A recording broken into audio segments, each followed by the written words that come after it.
पूर्व में अपन ने पढ़ा यूक्लिड विभाजन प्रमेय का, यानी एक प्रमेय और प्रश्नमाला 1.1 अपनी कंप्लीट हो चुकी है। अब अपनी दूसरी प्रमेय है 1.2 प्रमेय। ये प्रमेय है और इस प्रमेय को बोलते हैं अंकगणित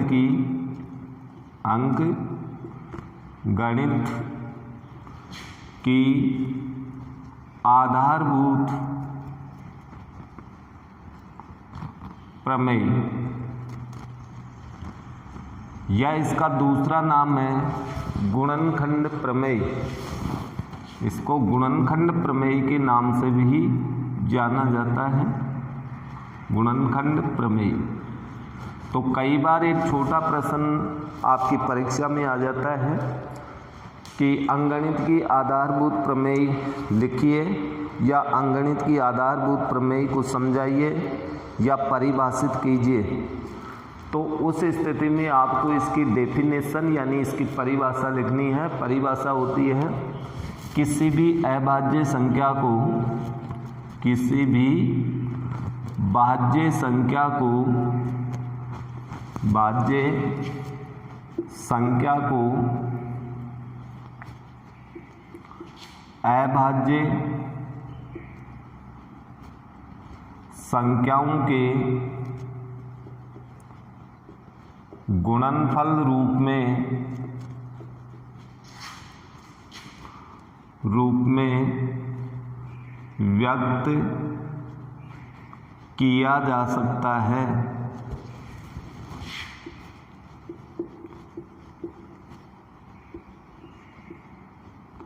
उसे ही अंकगणित की आधारभूत प्रमेय कहते हैं।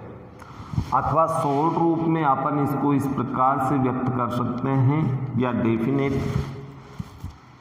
कर सकते हैं, यानी इसकी परिभाषा दे सकते हैं कि किसी भी भाज्य संख्या के गुणनखंड करना ही अंकगणित की आधारभूत प्रमेय कहलाती है। किसी भी भाज्य संख्या के गुणनखंड करना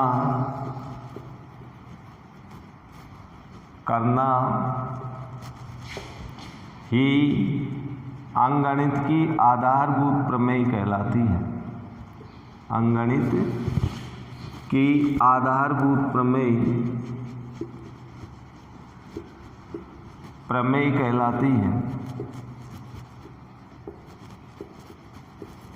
ये इसकी परिभाषा है।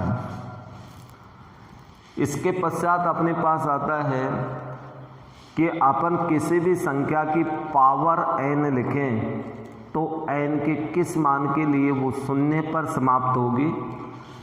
यदि किसी संख्या की पावर n, किसी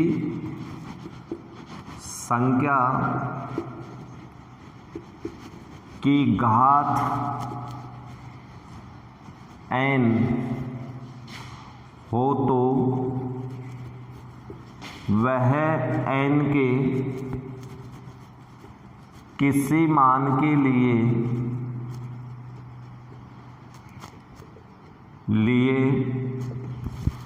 शून्य पर समाप्त होती है।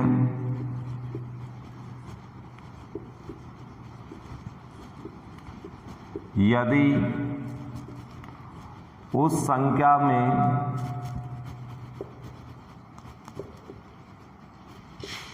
दो गुणनखंड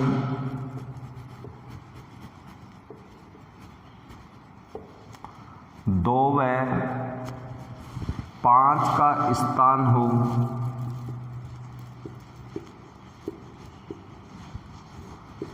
तो वो शून्य पर समाप्त होगी, अन्यथा n के किसी भी मान के लिए वो शून्य पर समाप्त नहीं होगी। मान लीजिए कि आपने को कोई संख्या दे रखी है और उसकी पावर n है। उस संख्या के गुणनखंड करने पर सारे गुणनखंड दो ही होते हैं, दो के अतिरिक्त कोई गुणनखंड नहीं आता, तो वो शून्य पर समाप्त नहीं होगी। यदि संख्या के दो गुणनखंड करें, दो गुणनखंड करने पर एक गुणनखंड 2 आ जाए और दूसरा गुणनखंड 5 आ जाए तो वो शून्य पर समाप्त होगी। यदि सारे गुणनखंड 5 ही 5 आ जाए, 2 नहीं आए तो वो शून्य पर समाप्त नहीं होगी। तो इस प्रकार के प्रश्न भी आपके इसमें आएंगे। कुल मिलाकर के अपन को गुणनखंड करना है और किसी भी संख्या के गुणनखंड करते हैं तो भाग विधि आप पूर्व कक्षाओं में सीख चुके हैं। गुणनखंड आपको करना आता है तो गुणनखंड अपन कर लेंगे, लेकिन गुणनखंड विधि से एलसीएम तथा एचसीएफ किस प्रकार से ज्ञात किया जाता है या अंकगणित के मूलभूत प्रमेय से एलसीएम तथा एचसीएफ ज्ञात करना। गुणनखंड विधि, गुणनखंड या अंकगणित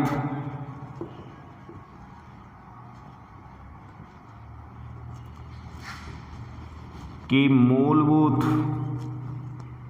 या आधारभूत प्रमेय से एचसीएफ ज्ञात करना, जिसे हिंदी में बोलते हैं मैथम समापवर्तक ज्ञात करना, या शॉर्ट रूप में इसको मैसे भी लिख सकते हैं, मैसे ज्ञात करना। इसके लिए सबसे पहले आपको गुणनखंड करना है। गुणनखंड कीजिए और गुणनखंड करने के पश्चात सार्वगुणनखंड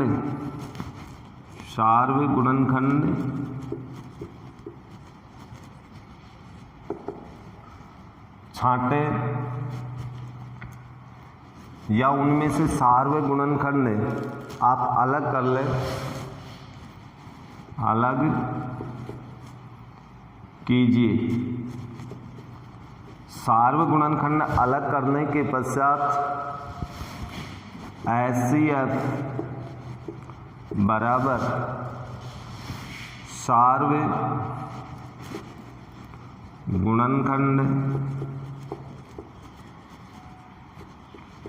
का गुणनफल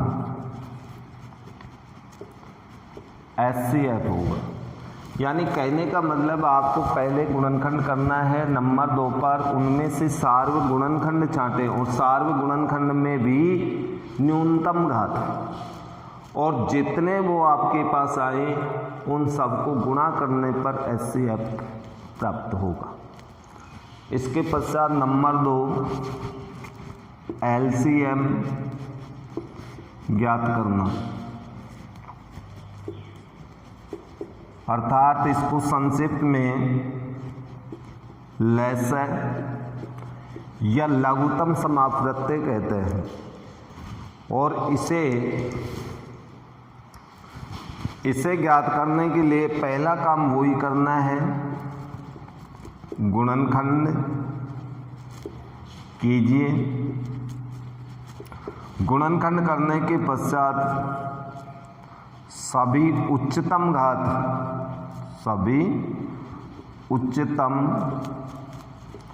घात के गुणनखंड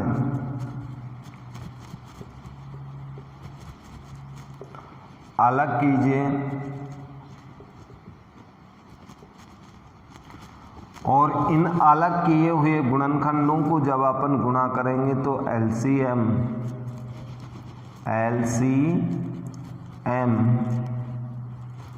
प्राप्त होगा। सभी उच्चतम घात के गुणनखंड का गुणा करने पर हमें एलसीएम प्राप्त होगा। लेकिन एलसीएम और संख्याओं तथा एचसीएफ के मध्य संबंध, इनमें हमारे पास ये संबंध होता है, दो संख्याओं का गुणनफल बराबर एलसीएम गुणा एचसीएफ, अर्थात दो संख्याओं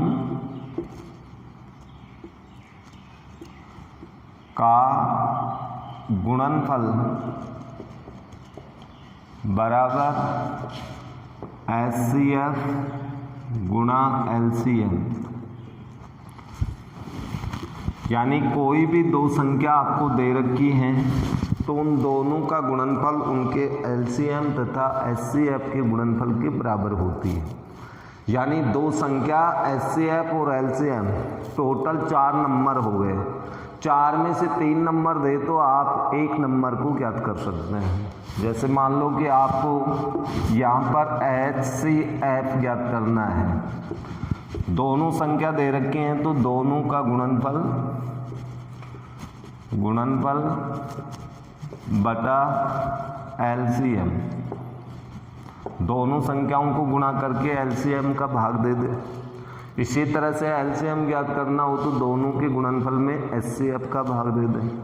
एक संख्या ज्ञात करनी हो तो HCF LCM में दूसरी संख्या का भाग दे दें। यानी मेन सूत्र आपका ये relation of HCF and LCM कहलाता है। अब इसके ऊपर आधारित अपन बुक्स के कुछ एग्जाम्पल और प्रश्न देखते हैं। एग्जाम्पल नंबर 5, संख्या 4 की पावर n पर विचार कीजिए। जहां n एक प्राकृत संख्या है तो इसकी जांच कीजिए कि क्या n के किसी मान के लिए 4 की पावर n अंक शून्य पर समाप्त हो सकता है। अब शून्य पर समाप्त होगा या नहीं, इसके लिए सबसे पहले इस संख्या के गुणनखंड करने पड़ेंगे। तो आप इसका हल करते समय 4 के अभाज्य गुणनखंड करें। अभाज्य गुणनखंड 4 बराबर 2 गुणा 2 इसके अभाज्य गुणनखंड होंगे। तो कुल मिलाकर के अपन 4 की पावर n को ये लिख सकते हैं 2 गुणा 2 की पावर n, अर्थात 4 के अभाज्य गुणनखंडों में 2 के अतिरिक्त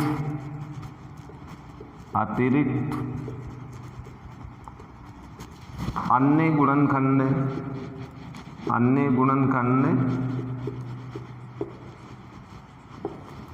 5 का कोई स्थान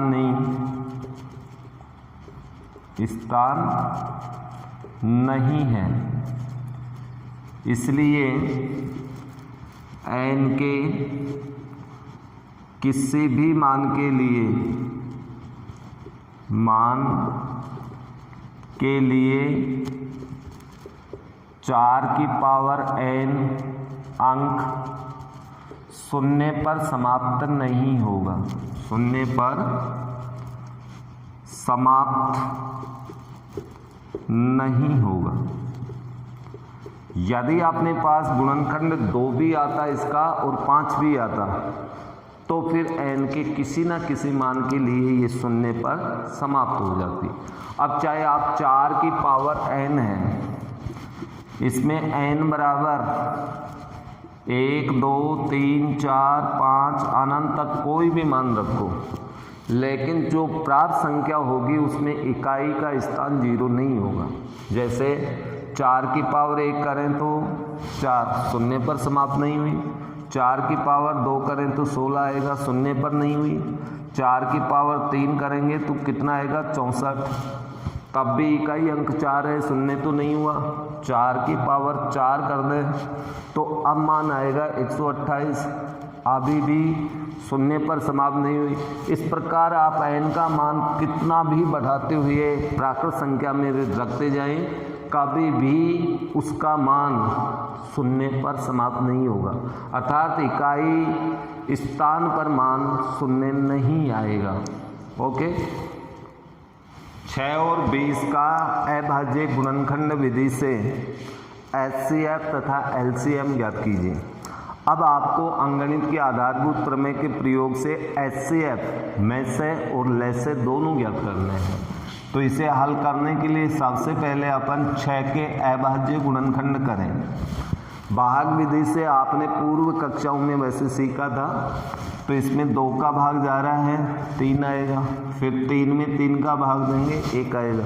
जब तक 1 नहीं आ जाए तब तक अपन को इस तरह से भाग देना पड़ता है। इसलिए 6 के अभाज्य गुणनखंड हुए 2 गुणा 3 और 20 के अभाज्य गुणनखंड करें तो 2 का भाग देने पर 10, फिर 2 का जा रहा है 5, फिर 5 का जाएगा 1, अर्थात 20 के अभाज्य गुणनखंड होंगे 2 गुणा 2 गुणा 5।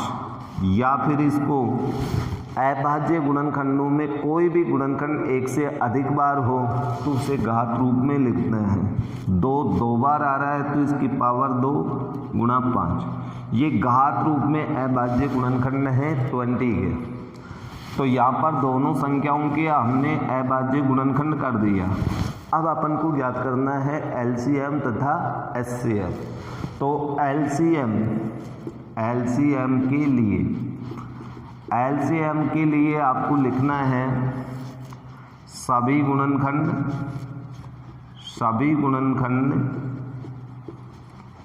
और उच्चतम घात सारे गुणनखंड लिखने हैं। दोनों संख्याओं में आप देखिए 2 गुणनखंड इसमें भी है 2 इसमें भी, लेकिन दोनों में से उच्चतम घात कौन सी है वो आपको लिखनी है। एक गुणनखंड 2 है लेकिन उच्चतम घात 2। एक गुणनखंड दोनों में 3 भी है लेकिन उच्चतम घात इसकी 1 है। एक गुणनखंड 5 भी है, इसकी भी उच्चतम घात 1 है। तो इस प्रकार से हमने दोनों संख्याओं के सभी गुणनखंडों को ले लिया, कोई गुणनखंड बचा ही नहीं। 2 और 3 इसमें था, 2 और 5 इसमें था। 2 भी आ गया, 5 भी आ गया, 3 भी आ गया, सारे गुणनखंड आ गए। इसलिए एलसीएम लघुत्तम समाप्रत्यय, और लघुत्तम समाप्रत्यय का अर्थ होता है 2 की अधिकतम पावर, घात सहित लिखना है, 3 अधिकतम पावर 1, 5 अधिकतम पावर 1। ये एलसीएम कहलाता है, यानी 4 गुणा 3 गुणा 5, इनको गुणा करें तो हमें प्राप्त होगा 7। तो एलसीएम हो गया 7। अब अपन ज्ञात करते हैं एचसीएफ के लिए आपको लिखना पड़ेगा सार्वत्रिक गुणनखंड, जो कॉमन गुणनखंड आएगा दोनों में वो, लेकिन न्यूनतम घात निम्नतम लेनी है उसकी। तो दोनों के गुणनखंड देखिए, इसका गुणनखंड 2, इसमें भी 2, ये कॉमन आ रहा है, सार्व आ रहा है, तो 2 नंबर का गुणनखंड सार्व, लेकिन न्यूनतम घात इसमें 1 है, इसमें 2 है, तो न्यूनतम घात आपको लेनी है 1। और कोई गुणनखंड 3 सार्व नहीं है, 5 भी सार्व नहीं है, इसलिए अपना एचसीएफ यही होगा। एचसीएफ बराबर 2 की पावर 1 बराबर 2। इस तरह से, यानी गुणनखंड विधि से सबसे पहले दी गई संख्या 2 दे रखी है, दोनों के गुणनखंड करो, 3 दे रखी है, तीनों के गुणनखंड करो। गुणनखंड करने के पश्चात एलसीएम के लिए ये काम करना है, एचसीएफ के लिए ये कार्य आपको करना है। ठीक है जी। उदाहरण नंबर 7 में दिया है 96 और दूसरी संख्या है 404। इनका गुणनखंड विधि से एचसीएफ ज्ञात करें और एचसीएफ के बाद में एलसीएम ज्ञात करें। तो पहले अपन इनकी गुणनखंड कर लेते हैं। 96 में 2 का भाग देंगे 48, फिर 2 का जा रहा है, फिर भी 2 का जाएगा, फिर 2 का, फिर 2 का, फिर 3 का। तो कुल मिलाकर के 96 के अभाज्य गुणनखंड में 2 की पावर, देखिए 2 की पावर कितनी लिखेंगे, 5 आ रहा है, गुणा 3।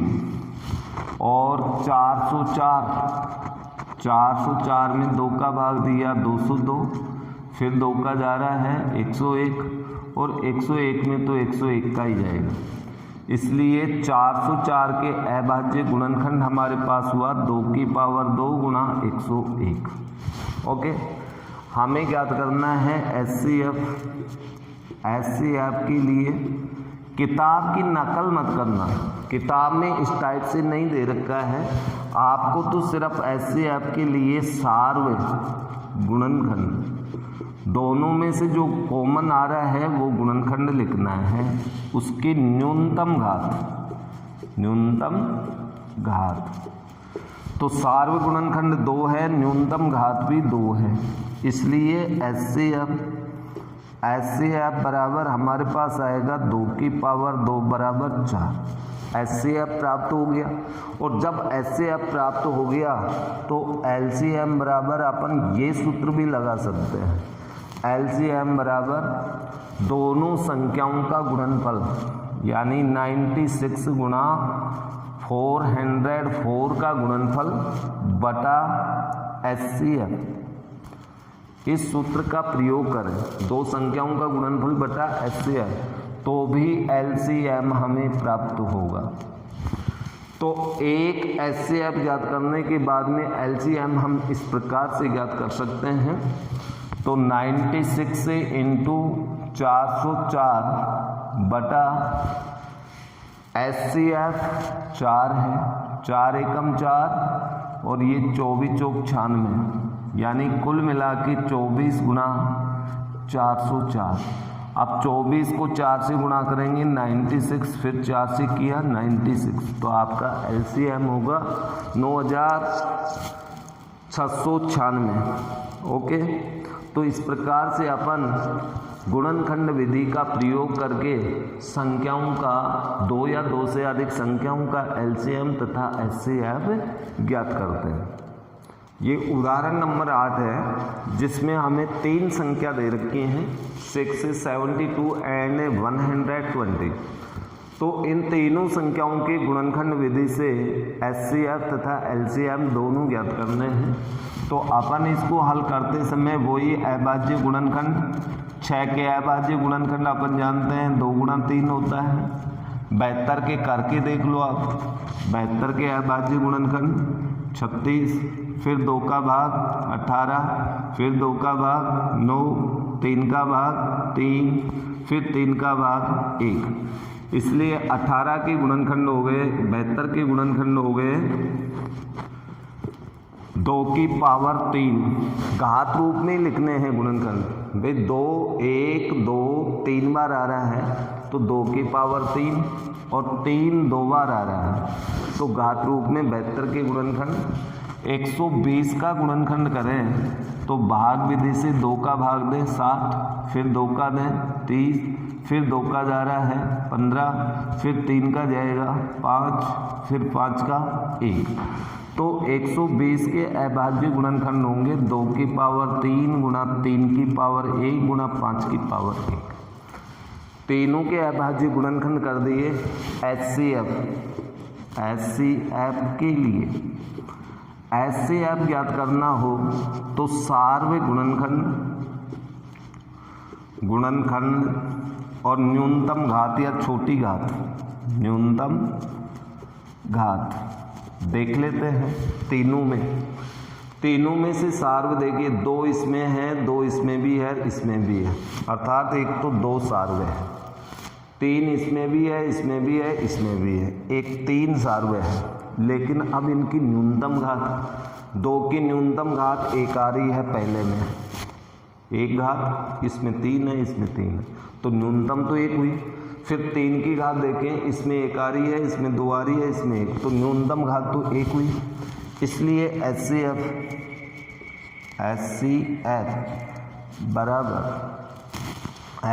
बराबर 2 की पावर 1 गुणा 3 की पावर 1। 1 पावर का मतलब 2 गुणा 3 मीन्स 6। एचसीएफ प्राप्त हो गया। अब अपन एलसीएम ज्ञात करें। एलसीएम अब इसके दो तरीके हैं एलसीएम ज्ञात करने के लिए। आप सभी गुणनखंड और उच्चतम घात भी छांट सकते हो या फिर सूत्र का प्रयोग कर सकते हो। एलसीएम बराबर तीनों संख्याओं का गुणनफल बटा एचसीएफ। तो तीनों का गुणनफल 6 गुणा 72 गुणा 120 बटा एचसीएफ। इससे यदि अपन ज्ञात करें तो देखते हैं हमें क्या प्राप्त होता है।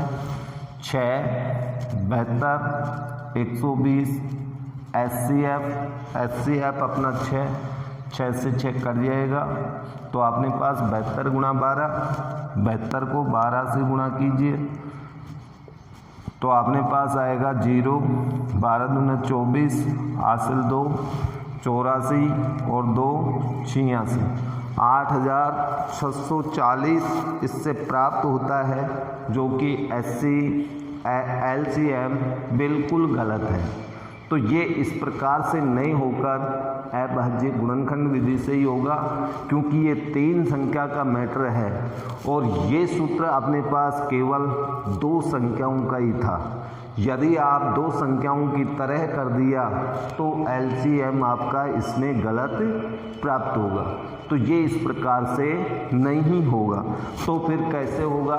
ये इस तरह से करना पड़ेगा आपको, ऐसे नहीं करके आप ऐसे करेंगे एलसीएम के लिए।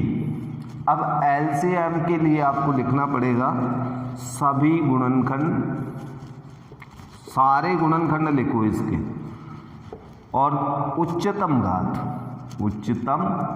घात। तो सारे गुणनखंड लिखने हैं।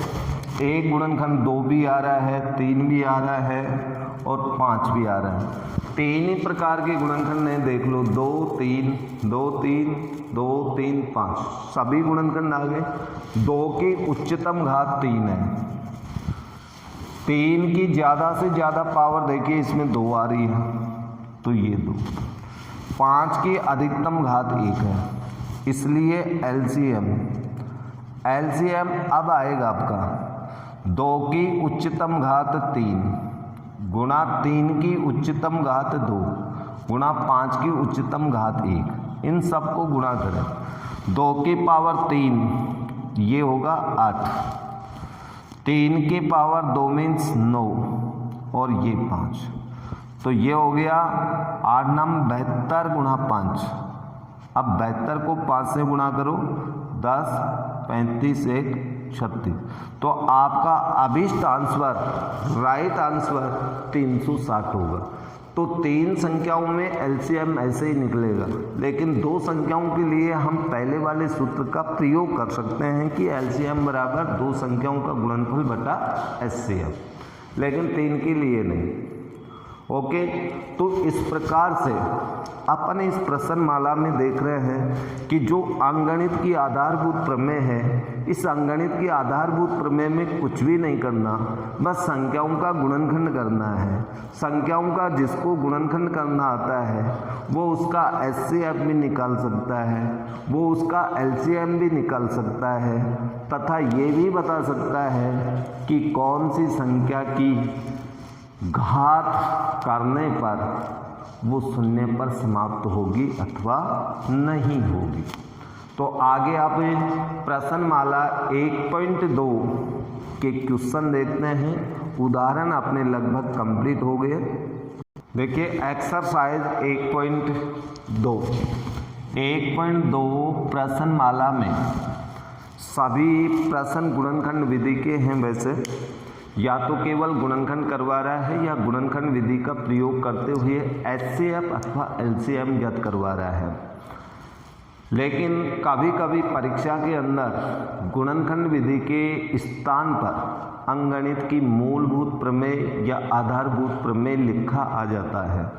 तो अंकगणित की आधारभूत प्रमेय का अर्थ भी गुणनखंड विधि ही होता है, इसे अच्छे से ध्यान में रखें या इसको परिभाषित कीजिए। 1 नंबर का प्रश्न बनता है। तो पहला प्रश्न है इसमें कि निम्नलिखित संख्याओं के अभाज्य गुणनखंडों के गुणनफल रूप में व्यक्त करो। केवल अभाज्य गुणनखंड ही आपको करना है। जैसे पहले का पहला प्रश्न है 140। अब इसका उत्तर देंगे तो अभाज्य गुणनखंड विधि पहले आप भाग विधि से कर लो। 2 का भाग दिया 70 आएगा, फिर 2 का भाग जा रहा है इसमें 35 आएगा, 35 में 2 का नहीं जाएगा, 3 का नहीं जाएगा, 5 का जाएगा, 7 बार गया, 7 में 7 का भाग 1 बार गया। इसलिए 140 के अभाज्य गुणनखंड बराबर 2 की पावर 2 गुणा 5 गुणा 7। ये अपना उत्तर हो गया। बस इसमें सिर्फ अभाज्य गुणनखंड के रूप में ही व्यक्त करवा रहा है, तो हमने इसको व्यक्त कर दिया। पहले के सारे प्रश्न आपको ऐसे ही करने हैं। क्वेश्चन नंबर 2 में लिखा है कि पूर्णांकों के निम्नलिखित युग्म का मतलब जोड़े के रूप में 2 संख्या दे रखी हैं। इनका एलसीएम तथा एचसीएफ ज्ञात करो और उसके बाद में ये भी जांच कीजिए कि क्या दोनों संख्याओं का गुणनफल उसके एचसीएफ और एलसीएम के बराबर है। तो इसमें भी मैं आपको एक प्रश्न बता देता हूँ, क्वेश्चन नंबर 2 का सेकंड, जिसमें लिखा है 510 और 92। 510 और 92 इन दोनों का हमें एचसीएफ एलसीएम ज्ञात करना है। लेकिन इसमें ये नहीं लिखा कि किससे करना है, यूक्लिड विभाजन से करना है या गुणनखंड से। एलसीएम तो गुणनखंड से ही निकलेगा, यूक्लिड से तो निकलेगा ही नहीं। यूक्लिड तो केवल एचसीएफ की एक विधि है। तो यहाँ पर पहले इसके अभाज्य गुणनखंड कर लेते हैं 510 के। 510 के अभाज्य गुणनखंड 2 का भाग देंगे, 2 दूना 4, 1 शेष 11 में 5 बार, 1 शेष फिर 5 बार। अब इसमें 5 का भाग जाएगा, 5 5 25, 5 एकम 5। इसमें 3 का भाग भी जा रहा है 17, 17 में 17 का ही भाग जाएगा, क्योंकि 17 एक ऋण संख्या है। ऋण संख्या का अर्थ होता है जिसमें एक तथा स्वयं के अतिरिक्त किसी अन्य का भाग नहीं जाए, वो ऋण संख्या कहलाती है। इसलिए इसके अभाज्य गुणनखंड 510 के अभाज्य गुणनखंड 2 गुणा 3 गुणा 5 गुणा 17, ये हमें प्राप्त हुआ। 92 के भी गुणनखंड कर दो। 92 के करेंगे तो इसमें भाग देने पर अपने पास कितना आएगा 46, फिर 2 का भाग दिया 23, लेकिन 23 ऋण संख्या आ गई, तो 23 में 23 का ही भाग जाएगा, ये 1। तो 92 के अभाज्य गुणनखंड हुए 2 की पावर 2 गुणा 23। अब हमें ज्ञात करना है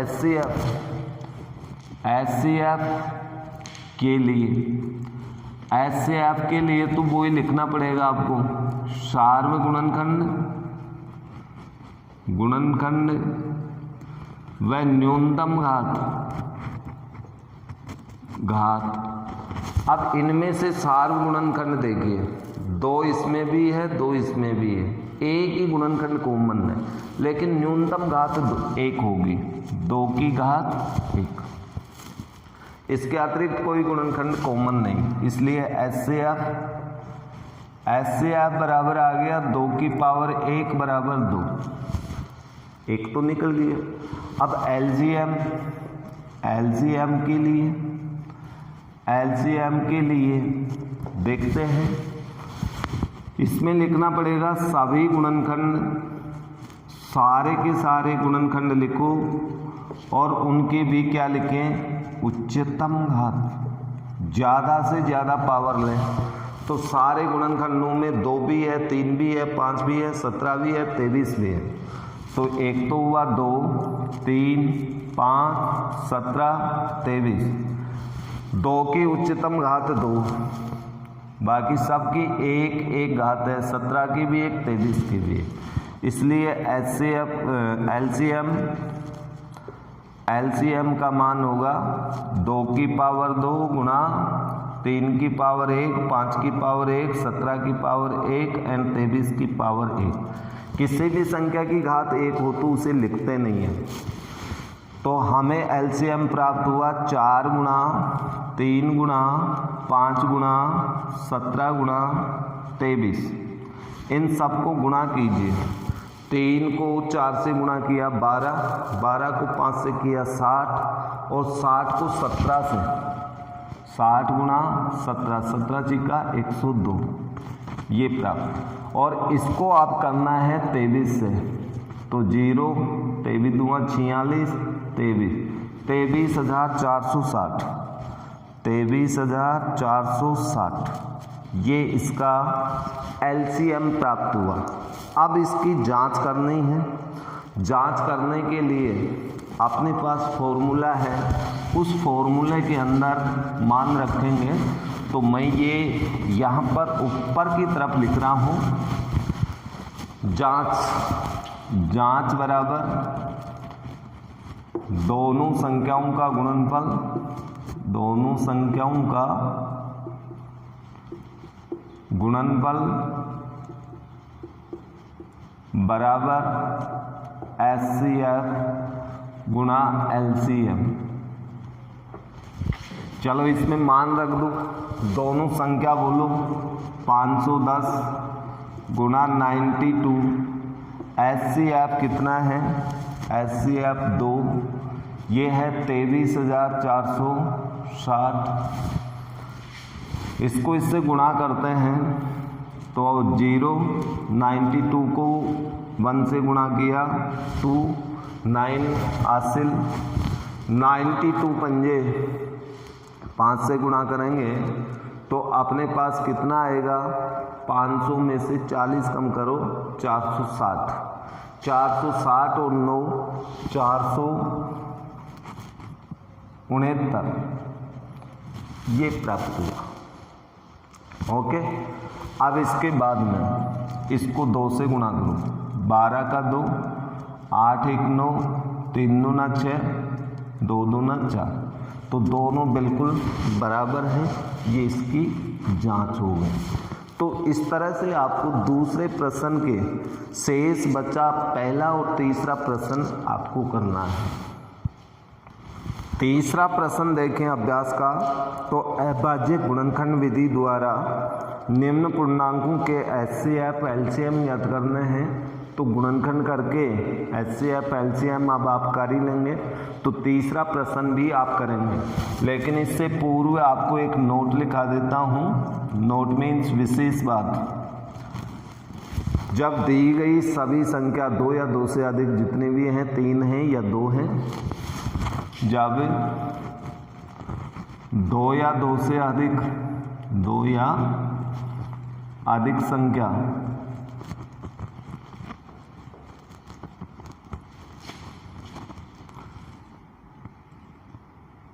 अभाज्य यानी रूढ़ संख्या हूं,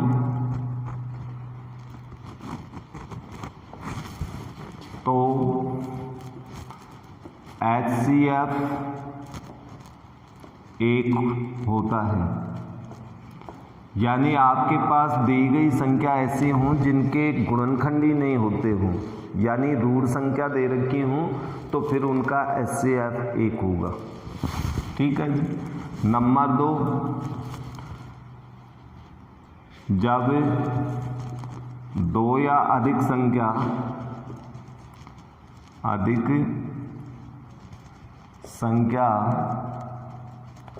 अभाज्य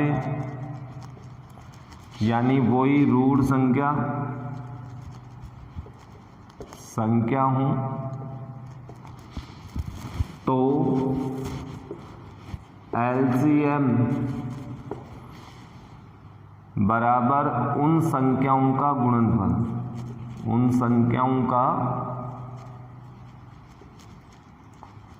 गुणनफल,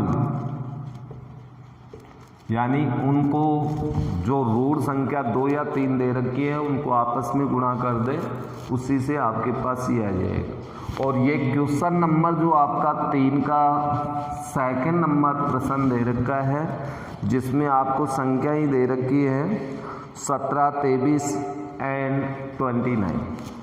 ये तीनों की तीनों संख्या रूढ़ हैं, तो इसका HCF 1 होगा और LCM होगा 17, 23 गुणा 29। ओके, तो गुणा करके ये प्रश्न आप कर लें। इसके बाद में क्वेश्चन नंबर 4 है, जिसमें दो संख्या 306 और 657 दो संख्याओं का HCF दे रखा है और LCM आपको ज्ञात करना है। तो LCM ज्ञात करना है, तो क्वेश्चन नंबर 4 को आप इस प्रकार से हल करें। क्वेश्चन नंबर 4 LCM किस किस का ज्ञात करना है? 306 657 306 657, अर्थात दोनों संख्या आपको दी हुई है, बराबर उत्तर आ जाएगा दोनों संख्या 306 गुणा 657 बटा HCF 306 गुणा 657। अब इसमें मान रख दो, 306 गुणा 657 बटा इनका HCF आपको दिया हुआ प्रश्न संख्या 4 में 9। अब 9 का भाग यदि इसमें जाता है तो काट दो, 9 एकम 9, 9 3 27, 3 शेष 9 चौक 36, कुल मिला के अपने पास आया 34 गुणा 657। 34 को 657 से गुणा करें, 34 को 657 से 4 से कर लें पहले, 8 28 20 और 2 हासिल 22 हासिल 2 24 2 26 7 21 हासिल अपने पास 2 15 2 17 हासिल 1 18 1 19, कुल मिला के 8 3 13 का 3 11 1 12 हासिल 1 22,338। तो अपना उत्तर 22,338 प्राप्त होगा। इस तरह से यानी अपन को इसमें प्रश्न करने हैं। प्रश्न संख्या 5वां प्रश्न है आपका, एक एग्जाम्पल हुआ था आपका 4 की पावर n, उसी टाइप का है कि क्या किसी प्राकृत संख्या n के लिए 6 की पावर n अंक शून्य पर समाप्त हो सकती है। तो इसके लिए आप लोगों को वो ही गुणनखंड करना पड़ेगा और गुणनखंड करने के पश्चात हमें पता लगाना पड़ेगा। 6 की पावर n दिया हुआ है, तो सबसे पहले 6 के अभाज्य गुणनखंड 6 बराबर 2 गुणा 3, अर्थात इसका अर्थ हुआ कि 6 की पावर n बराबर 2 गुणा 3 की पावर n। तो 6 के अभाज्य गुणनखंड में 5 गुणनखंड का स्थान नहीं है और 5वां गुणनखंड नहीं आ रहा, 5 2 और 5 आएगा तभी ही n के किसी मान के लिए शून्य। 2 और 5 का आना अनिवार्य है, 2 तो आ गया लेकिन 5 नहीं आ रहा इसमें, इसलिए इसका स्थान नहीं है। इसलिए n के किसी भी मान के लिए 6 की पावर n शून्य पर समाप्त नहीं होगी। तो ये शून्य पर समाप्त नहीं होगी। ये आपका 5वां प्रश्न है। क्वेश्चन नंबर 6 छठा प्रश्न, जो कि बहुत सिंपल है। यहाँ पर एक व्याख्या करनी है कि ये संख्या भाज्य क्यों है। दो तरह की संख्याएं दे रखी हैं, व्याख्या कीजिए कि ये दोनों संख्या भाज्य क्यों है। अब अपन देखते हैं भाज्य संख्या वही होती है जिसके गुणनखंड होते हों, और यदि किसी संख्या के अंदर अपन दो या दो से अधिक पदों के योग से बनाई और उन पदों में से कोई नंबर सार्व आए, कॉमन आए, तो उस कॉमन को उसका एक गुणनखंड कहते हैं। और जब किसी संख्या का गुणनखंड हो जाता है तो कम से कम उस संख्या में उस गुणनखंड का भाग जाता है, अर्थात वो भाज्य होती है। तो यहाँ पर अपन इसमें देखें कि संख्या 7 गुणा 11 गुणा 13 प्लस 13, इसमें दो ही पद हैं। पहला पद 3 संख्याओं के गुणन रूप में है, दूसरा पद एक पदीय है 13। इनमें यदि अपन कॉमन लें तो 13 सार्व आएगा।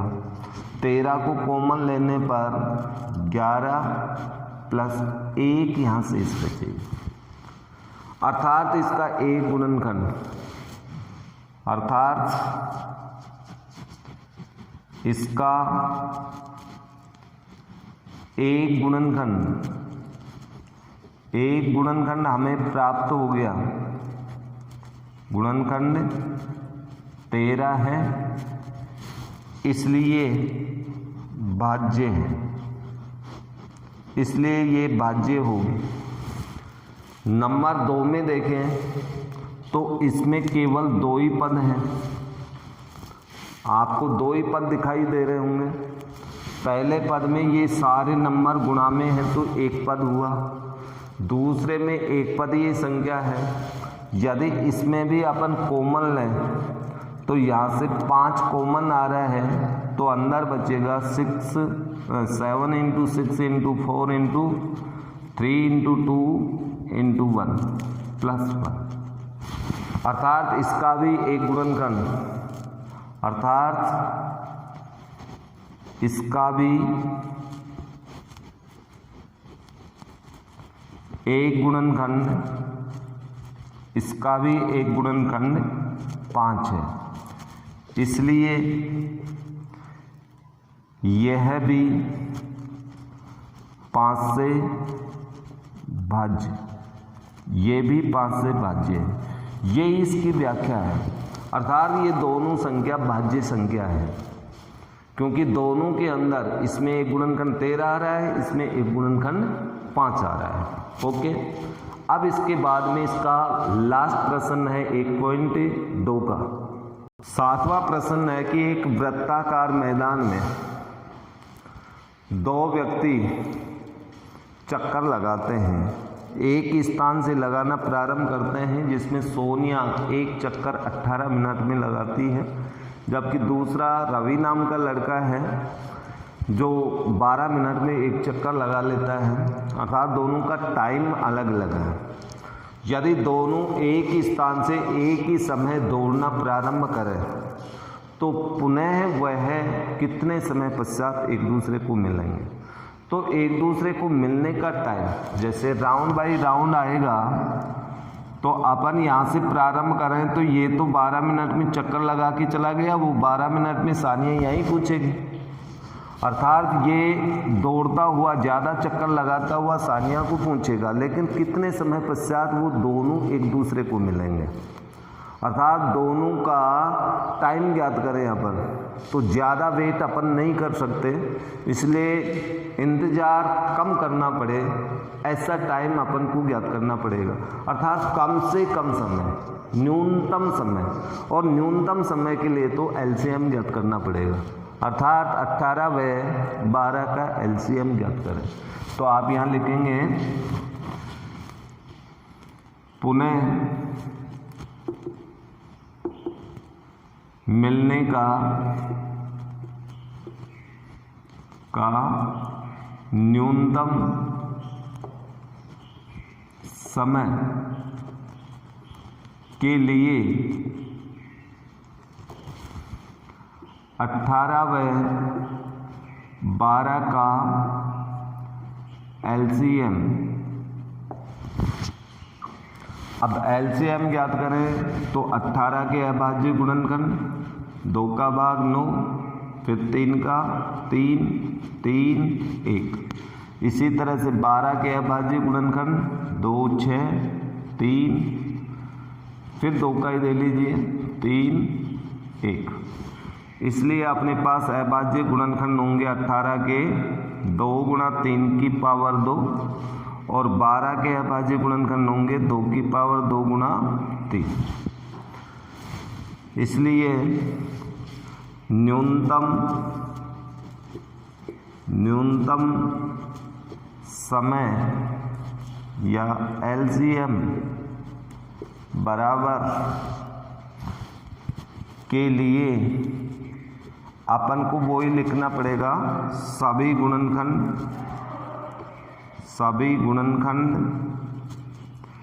उच्चतम घात सबसे बड़ी घात लेनी। तो 2 और 3 दो ही प्रकार के गुणनखंड हैं, इसकी उच्चतम घात 2, इसकी भी 2। इसलिए LCM बराबर होगा 2 की पावर 2 गुणा 3 की पावर 2, अर्थात 4 गुणा 9 बराबर 36। अतः 36 मिनट बाद 36 मिनट में सानिया व रवि पुनः एक साथ मिलेंगे। तो इसमें आपको LCM ज्ञात करना था, यानी प्रश्न की भाषा लैंग्वेज को समझें और उसके आधार पे LCM HCF का चूज करें कि कौन सा निकालना है। तो ये हिंदी लैंग्वेज का प्रश्न था। इस तरह से अपनी प्रश्नमाला 1.2 जो कि बिल्कुल सिंपल प्रश्नमाला है, केवल मात्र आपको गुणनखंड करना है और गुणनखंडों के आधार पे आपको उत्तर देना है। तो बहुत ही सिंपल प्रश्नावली थी। कुछ एक प्रश्न जो छोड़ दिए गए वो आप लोग निकाल लेना और फिर भी कोई समस्या आए तो आप पूछ लेना। ओके।